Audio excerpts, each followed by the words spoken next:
Professor, e essa história de catalisador automotivo? Bem lembrado, William. Vou pedir para o Dr. Ciro João explanar sobre o tema. Em 1973, o Decreto 73.030 criou a Secretaria Especial do Meio Ambiente, SEMA. Em 1986, o Conselho Nacional do Meio Ambiente, CONAMA, considerando que os motores são fontes relevantes de emissão de monóxido de carbono, óxidos de nitrogênio, hidrocarbonetos, fuligem e outros poluentes, instituiu o PROCONV, Programa de Controle da Poluição do Ar por Veículos Automotores.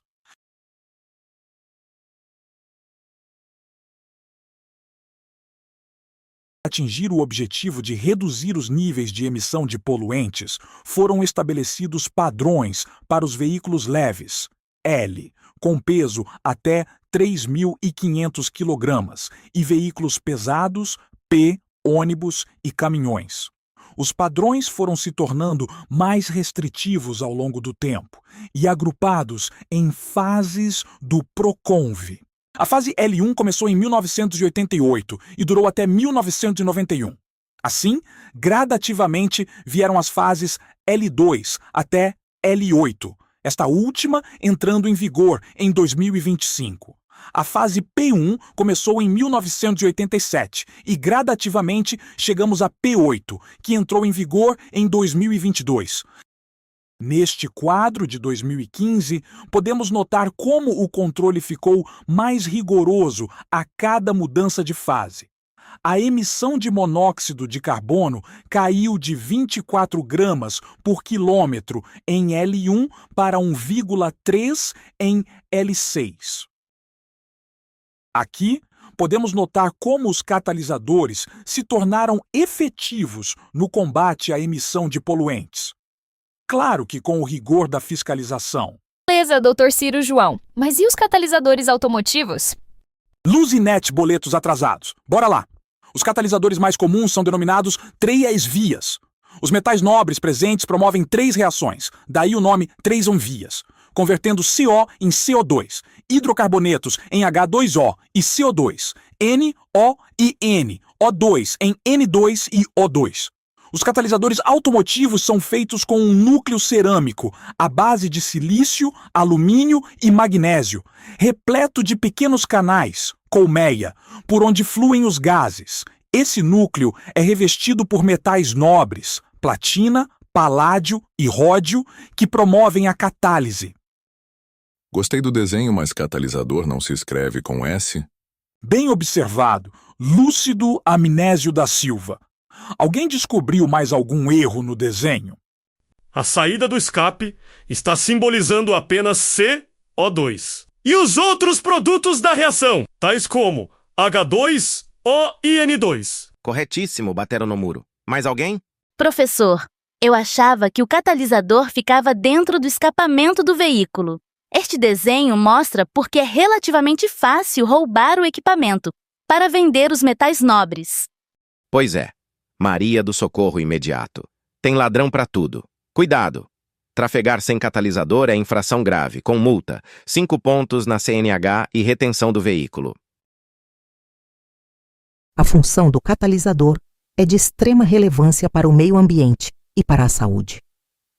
Cada catalisador evita que cerca de 1 tonelada de material poluente alcance o ambiente durante a sua vida útil, que varia de 10 a 15 anos. Isso equivale a 110 quilos de gases tóxicos evitados por ano ou 300 gramas por dia para cada veículo. O equilíbrio químico ocorre em reações reversíveis, quando a velocidade da reação direta se iguala à da reação inversa. Exemplo, H2 gasoso mais I2 gasoso vai e vem com 2HI gasoso. Da esquerda para a direita temos a reação direta, síntese do HI. Da direita para a esquerda temos a reação inversa, decomposição do HI. Aplicando a lei de Guldberg-Wager, temos velocidade direta igual a constante direta vezes a concentração do H2 vezes a concentração do I2. Velocidade inversa igual a constante inversa vezes a concentração do HI elevada ao quadrado. O que acontece quando a velocidade direta se iguala à velocidade inversa? No instante zero, a velocidade direta é máxima. Porém, à medida que os reagentes são consumidos, a concentração diminui e, consequentemente, a velocidade direta diminui. Por outro lado, a velocidade inversa é nula, no instante zero, pois não há produtos. À medida que os produtos são formados, a concentração aumenta e a velocidade aumenta, até que as velocidades direta e inversa se igualam. Neste ponto, as concentrações dos reagentes e produtos permanecem constantes e as velocidades idem. Beleza?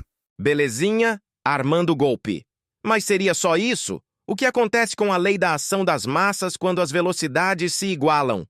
Professor, podemos substituir as velocidades direta e inversa pelas respectivas equações da lei de Goldberg-Waage. Temos constante direta vezes a concentração do H2 vezes a concentração do I2 igual a constante inversa vezes a concentração do HI elevada ao quadrado. Deixando as constantes de um lado da equação e as concentrações do outro, temos a divisão das constantes direta e inversa é igual à concentração do HI elevada ao quadrado dividida pelo produto das concentrações do H2 e do I2.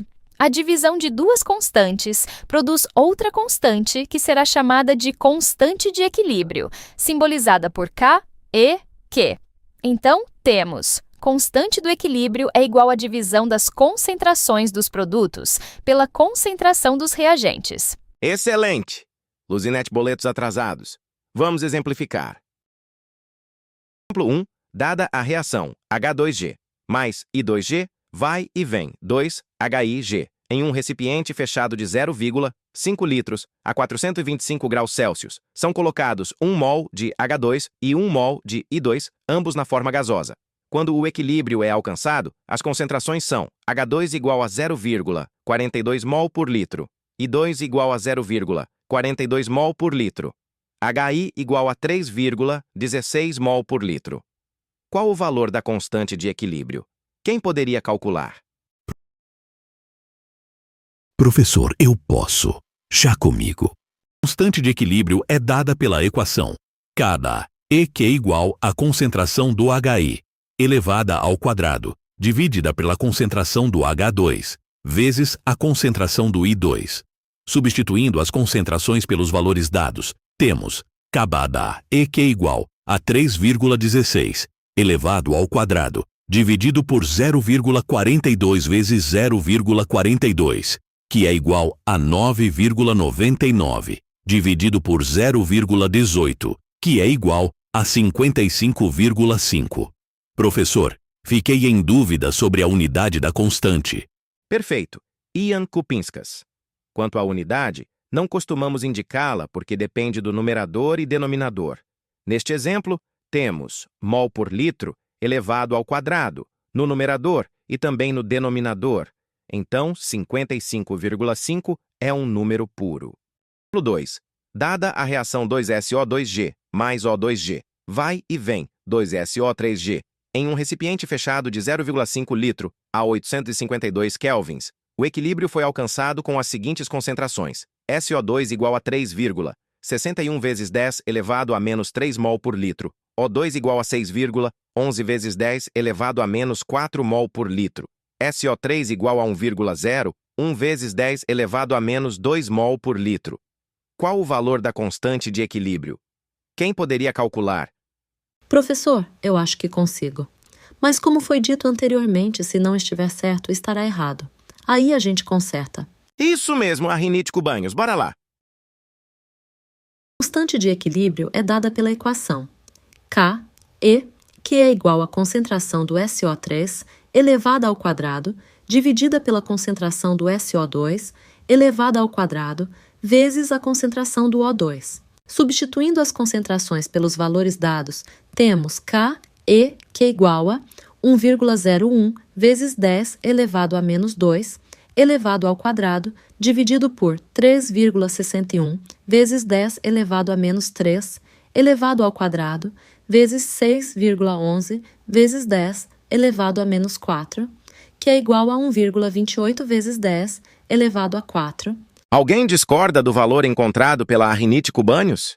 Professor, eu me embananei com as potências de 10, mas depois eu refiz os cálculos e bateu com o resultado da colega.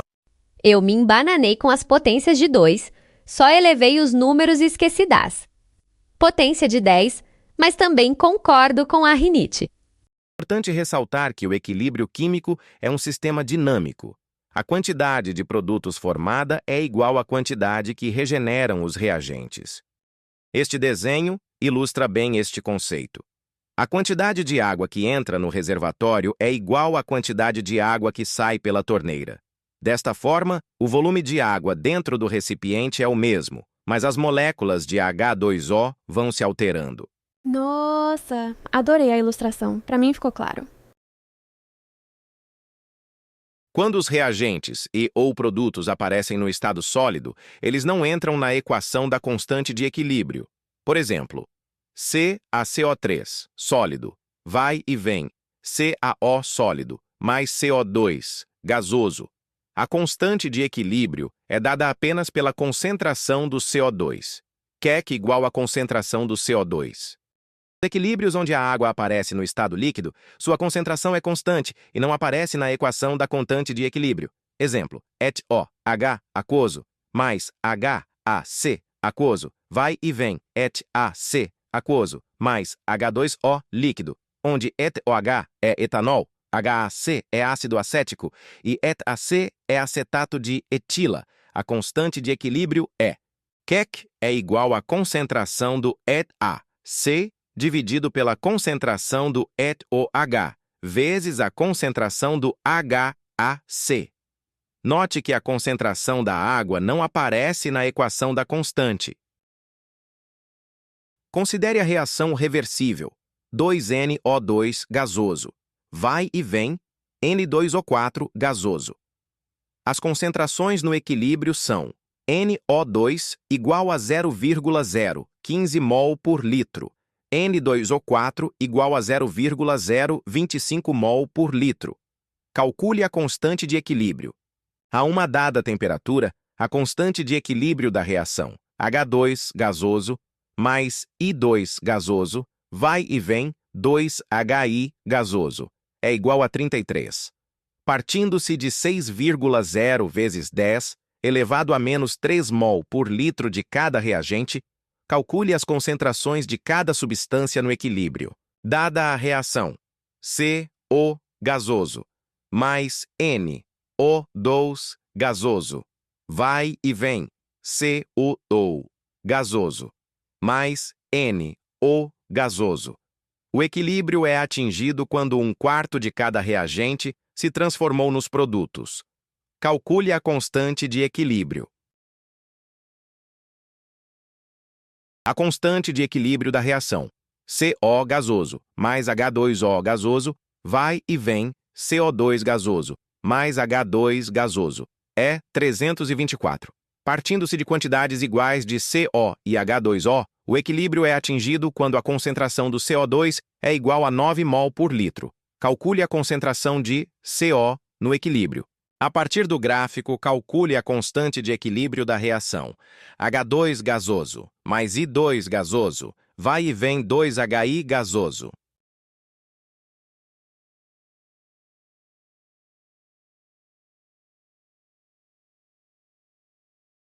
O que os equilíbrios químicos têm a ver com o seu cotidiano? Vida equilibrada? O que é equilíbrio para um pode não ser para outro. Cada um sabe onde o calo aperta, já dizia meu avô. A reflexão serve para isso. Alinhar suas prioridades pessoais, profissionais e sociais. Outro detalhe. A vida é dinâmica, em constante mudança. Como era a vida antes do telefone celular e internet? Sugiro que Leia recomenda A Coragem de Ser Imperfeito. Autor: Brené Brown. Tradução: Joel Macedo. Editora: Sextante. Data da publicação: 19 de setembro de 2016. Edição: Primeira. Sugiro que assista recomenda O Poder da Vulnerabilidade, cujo link encontra-se na descrição. Doutora Minerva Calma, encontrei um texto relacionando Ao Vencedor as Batatas com a escravização do trabalhador contemporâneo. Sugiro que leia recomenda Ao Vencedor as Batatas, uma análise da escravização contemporânea nos campos de cima da serra, cujo link encontra-se na descrição. A leitura me fez refletir sobre a ganância do ser humano. Neste caso, as batatas de Machado de Assis são batatas literalmente. O vencedor é o dono da terra, que explora o trabalhador. Vale a pena a leitura do documento. Ana Maria Tadeu, embora a citação esteja relacionada aos campos de batatas, há muito mais plantações onde os camponeses são contratados sem registro em carteira. Vivem em alojamentos com estrutura precária, instalações sanitárias péssimas e sem equipamento para o manuseio de agrotóxicos, além de restrição de locomoção em razão de dívida contraída com o empregador. Felizmente, o Ministério do Trabalho e Emprego, por meio da Inspeção do Trabalho, tem resgatado trabalhadores em condições análogas à escravidão.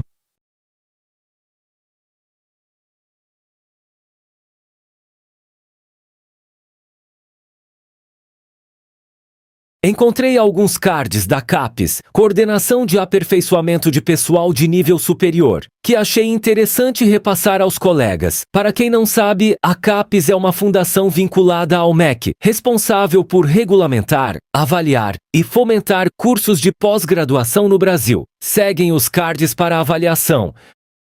Obrigado pela colaboração, Borne Cansado. Que nome estranho seus pais escolheram para você? Seria interessante que cada card a ser apresentado tivesse um comentário, beleza? Doutora Minerva Calma, também sofri bullying com este nome, mas superei. Como diz o professor Alceu, somos aquilo que fazemos, não importam as circunstâncias. Capacitismo, preconceito e discriminação contra pessoas com deficiência, que pode ser ativo ou passivo. Como no caso de arquitetura inacessível, confesso que desconhecia esse termo. Realmente é vergonhoso. Em outro estudo foram mostradas as calçadas vergonhosas que dificultam o deslocamento de cadeirantes, deficientes visuais e idosos. Etarismo, preconceito e discriminação direcionada a pessoas com base em sua idade. Etarismo seria o mesmo que gerontofobia? Não, evaporou. Enquanto o etarismo é um preconceito, a gerontofobia é o medo irracional ou aversão patológica a pessoas idosas e ao próprio processo de envelhecimento. Acreditar que pessoas mais velhas são menos produtivas e incapazes de aprender novas tecnologias é etarismo. Pessoas que sentem desconforto com rugas e corpos mais velhos sofrem de gerontofobia. Gordofobia, desvalorização, estigmatização e hostilização de pessoas gordas e seus corpos. Professor, concordo com tudo isso, mas lá no futebol, o treinador não pode colocar o gordinho para marcar o atacante ligeirinho. Concorda comigo? William, já dizia o filósofo Van Damme, uma coisa é uma coisa e outra coisa é outra coisa. O card refere-se às condições de humilhação a que são expostas as pessoas obesas. Em geral, a mídia vende a imagem de atores e modelos bonitos, com corpo sarado, passando a mensagem subliminar que os feios e obesos devem fazer dietas e se submeter a cirurgias estéticas para se aproximar do padrão aceitável. Uma coisa é cuidar do corpo para estar saudável. Outra coisa é buscar receitas milagrosas para ser aceito no mundo das redes sociais. LGBTfobia! Todas as formas de violência, preconceito, discriminação e ódio contra as pessoas da comunidade LGBTQIAPN+. Não seria mais simples escrever comunidade de AZ? Ninguém deveria ser discriminado! Seus recalcados de uma figa!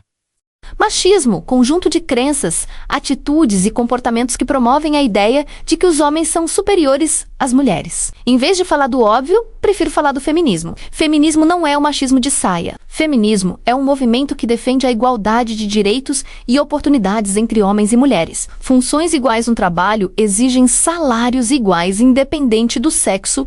Difícil isso, não? Sabia que existe uma lei sobre isso? Trata-se da Lei número 14.611 de 2023, que garante remuneração igual para homens e mulheres que exercem a mesma função. Já estamos na quarta onda do feminismo. Mexa-se! Racismo, preconceito e exclusão social de pessoas com base na cor de sua pele. O conceito de raça humana é uma invenção social. Do ponto de vista biológico, somos todos africanos. Sventp, discriminar, xingar, imitar macaco, para desqualificar pessoas por conta da cor da pele, é passar atestado de burrice. Intolerância religiosa, falta de respeito às práticas e crenças religiosas de terceiros, ou a ausência de religião. Diz a lenda que a regra de ouro para preservar relacionamentos é evitar discutir religião, política e futebol. Há muita intolerância por aí. Pessoas matam por discordar da religiosidade, por conta de política e por paixões clubísticas. Mas respeito. Por favor. Queridos alunos, gostei muito de suas intervenções. Somos todos iguais na diferença. That's all, folks.